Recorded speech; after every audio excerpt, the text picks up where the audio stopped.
So youth face a number of challenges in finding employment today, and indeed we've actually seen that become increasingly difficult over time since around the year 2000. So in the year 2000, about 40% of teenagers aged 16 to 19 years old were working, and now we're seeing that percentage fall below 30%. And this is even after we've recovered from the Great Recession. This is particularly true of Black and Hispanic youth, and particularly youth who come from disadvantaged neighborhoods where often there are very few employment opportunities nearby. They come from failing schools, and often it's the case that they live in a high crime neighborhood. So all of these affect their ability to get a job. In addition, we find that employers are looking for good soft skills increasingly over time. So things like teamwork and communication and showing up on time. And it's really hard for youth to be able to demonstrate that on their own without a track record of having been employed before.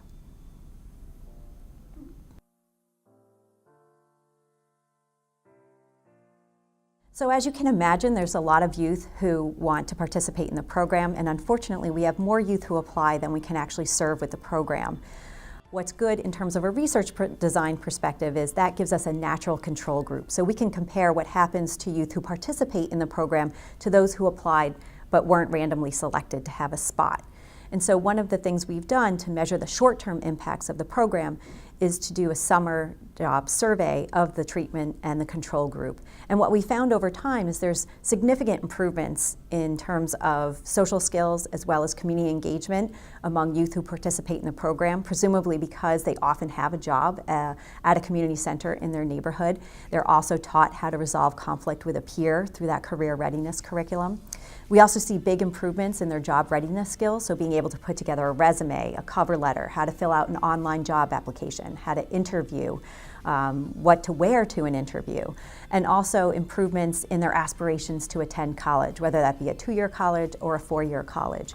We also see some improvements in terms of financial capability, knowing how to open a bank account, some of those basic types of skills.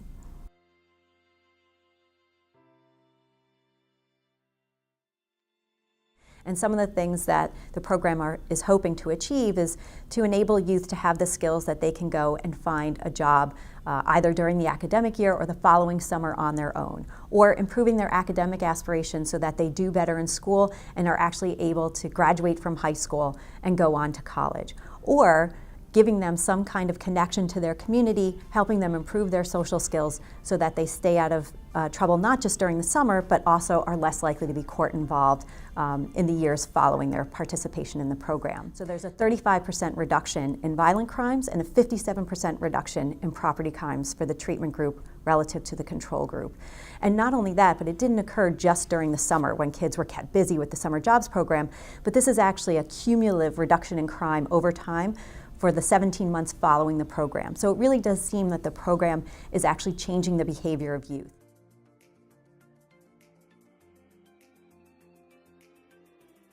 So it's our hope that this researcher-practitioner partnership that we have with the city will continue to provide impactful results that then can help improve the program down the road and also help to target resources more effectively. And this is exactly the kind of research that the School of Public Policy and the Dukakis Center like to engage in, to be able to work with city and state leaders to produce youth-inspired research that can then be used to improve public policy for both the city and the Commonwealth.